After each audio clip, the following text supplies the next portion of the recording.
이번에 소개할 책은 이 중 하나는 거짓말, 한국 소설입니다. 김혜란 씨가 쓴 책이고요.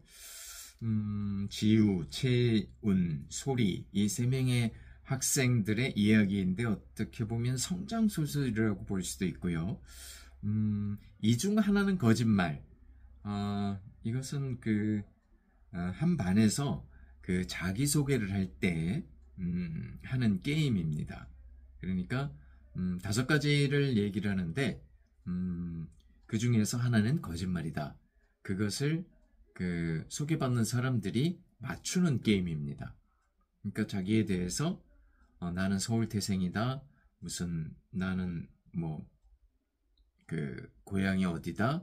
이런 것들을 쭉 5가지를 얘기하면서 그 중에 하나를 거짓말을 하나 포함시키는 거죠. 그러면 듣는 사람들이 어떤 것이 5가지 중에서 어떤 것이 거짓말인지 맞추는 게임입니다. 그래서 이것은 자기소개를 할 때 조금 사람들의 관심도 집중시키고 또 기억하도록 하는 굉장히 괜찮은 게임인 것 같습니다.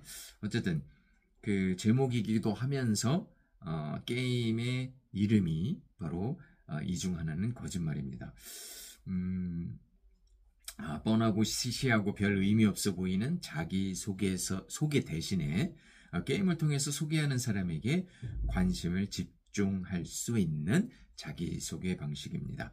진실 게임보다 훨씬 사람들 사이를 가깝게 하고 친밀하게 할 수 있는 게임으로 보입니다. 이 책은 2024년 8월에 나온 소설이고요. 10대들 삶에 대한 고뇌를 담았습니다. 그야말로 흑수저들의 울퉁불퉁한 삶이 일장춘몽에 불과할 수도 있죠. 하지만 해피엔딩은 없을 수 있지만 그렇다고 꿈을 우리가 포기할 수는 없습니다. 물론 꿈과 어떤 고통 사이에 아이들은 몸부림치고 있지만 말입니다.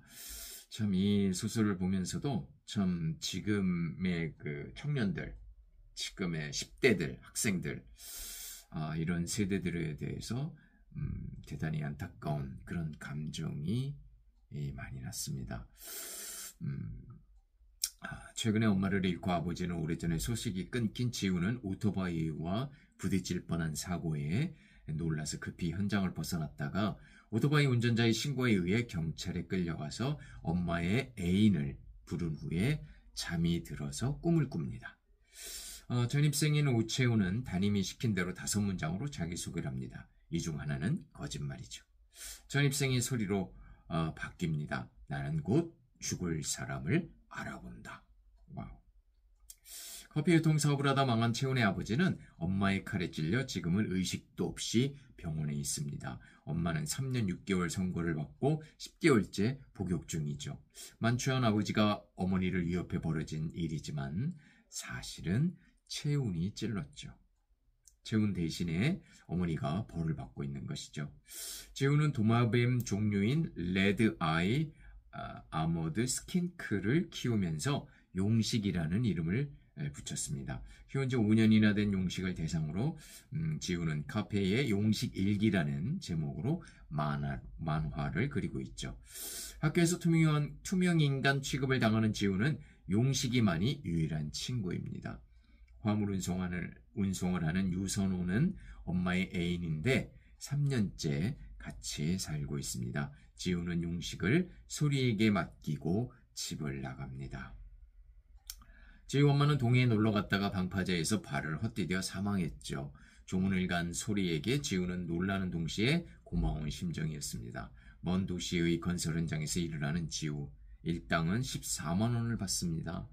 손에 이상을 느낀 소리는 다른 사람의 손을 잡으면 눈이 흐릿하게 보이고 당사자는 3달 이전에 사망합니다. 가급적이면 타인 접촉을 피하는 소리에게 결벽증이나 강박증이라는 딱지가 붙습니다. 암에 걸린 엄마는 소리가 중3 때 음주운전 차량에 세상을 등졌죠. 학교 운동장에서 채훈의 강아지인 개인 뭉치를 찾아준 소리는 뭉치의 죽음을 보고 웁니다. 굉장히 의아해하는 채훈이죠. 지우가 그린 웹툰 내가 본 것을 본 채훈은 내용이 자신과 관련이 있다는 사실을 발견하죠. 아버지가 칼에 찔려 구급차에 탄 상황도 묘사되어 있습니다. 소리에게서 그녀의 신기한 능력에 대한 내용을 들은 채훈은 의식불명의 아버지를 소리가 만나줄 것을 부탁을 하고, 소리는 채훈의 아버지가 곧 회복하실 것이라는 거짓말을 합니다. 아버지가 타계하면서 상주가 된 채훈은 자신에게 쏟아지는 모든 위로가 사실은 벌처럼 느껴집니다. 채훈의 엄마는 채훈에게 아버지를 찌른 사실을 발설하지 말라고 신신당부하죠. 만약 세상에 알린다면 자신은 더 이상 살 수 없다는 말까지 합니다. 어느 날 엄마는 채훈에게 편지 한 통을 띄웁니다. 자신의 고백이 담겨 있습니다. 엄마는 아버지의 만남과 더불어 불행했던 결혼 생활에 대해 털어놓으면서 자신이 진짜로 남자를 만났다고 밝힙니다. 기다리겠다는 그는 남편이 죽자 곧 떠났다고 합니다. 그래서 죽고 싶었다고 했고요. 엄마는 채훈 때문이 아니라 자신의 선택 때문에 벌을 받고 있는 것이니 채훈이 죄책감을 가질 필요는 전혀 없다면서 자신의 삶을 살아가라고 말합니다. 채훈의 존재 그 자체 때문에 살 수 있었기에 서로를 구한 셈이라는 엄마의 고백이죠. 아빠와 엄마 선서에 간 소리는 아빠로부터 엄마가 병실에서 죽었으면 하는 마음을 품은 적이 있다고 말합니다. 엄마 역시 조력사를 원했다는 사실도 알려주는 아빠. 소리는 엄마로부터 괜찮다라는 말이 들리는 것 같습니다. 내가 본 곳의 마지막 회를 3회죠. 마지막 회를 본 채우는 지우가 모든 걸 알고 있음을 짐작합니다. 용식이가 죽었습니다. 용식 덕분에 힘든 시절을 이겨낼 수 있었던 지우는 용식이 죽었다는 말에 뛰쳐나갑니다. 오토바이와의 사고로 인하여 파출소로 간 지우는 선호 아저씨 때문에 풀려나고 둘은 함께 화물차에 올라서 이 중 하나는 거짓말 게임을 합니다. 선호 아저씨는 엄마가 실족사로 사망한 게 맞으며 지우 때문에 자살한 게 아니라는 말을 하죠. 그러면서 자신의 솔직한 심정도 들려줍니다. 지우는 잠에서 깨어납니다. 깊은 잠이 들어있는지 길고도 생생한 꿈을 꾸었죠. 꿈에서 돌아오지 않을 수도 있었지만 그는 돌아왔습니다. 세 아이와 그들을 둘러싼 가족 간의 이야기가 얽히고 설킵니다.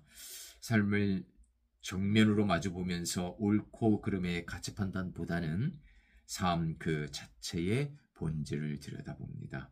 우리는 어떻게 살아야 하나요? 가식을 버리고 모든 걸 내려놓고 살 수는 없을까요? 네, 그럴 수는 있을 수도 있겠죠. 이 중 하나는 거짓말. 우리는 참 거짓말을 많이 하면서 살고 있습니다만, 어쨌든 이 세 아이의 성장기를 통해서 이 아이들이 인생의 가장 좀 화려하다고 볼 수 있는 참 청춘의 시기를 보내면서 오히려 화려함보다는 어떤 멋짐보다는 그 아픔을, 그 고통을 겪고 있는 모습을 그린 이 그림 속에서, 이 소설 속에서 여러 가지를 생각하게 합니다. 이제 저는 혹시라도 자기소개를 할 그런 기회가 있으면 이 중 하나는 거짓말이라는 게임을 하고자 합니다. 이 책을 기억하면서 말이죠. 네. 김혜란 소설가의 이 중 하나는 거짓말, 내용을 한번 훑어봤습니다.